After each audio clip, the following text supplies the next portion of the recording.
What we're going to do now is begin making our coil pot. And the first thing that we're going to do is prepare the form, the beginning form, to place our pot in. What we do with this is simply use it to start without having the coils in the pot completely fall apart. Native Americans call this type of thing that we're using a puki, which is what we're going to be using.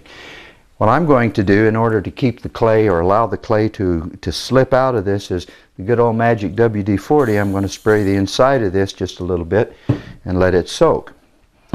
The next thing that we're going to do is simply take a piece of the clay that we have torn off of that stuff that we put in the extruder, kind of flatten it out a little bit, and get it ready to, probably make a little bit more here, become the bottom of our coil pot. You do that by placing it between these two sticks that I had mentioned earlier as far as the equipment. What this does is give us an even height of the clay. We're going to take our rolling pin and simply roll this across the clay and kind of rotate it a little bit and press it down.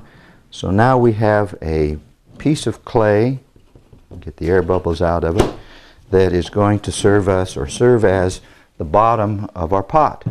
The next thing that we'll do is very quickly take an object, which I've chosen this little plumber's tape thing for the circular pattern, and cut around it.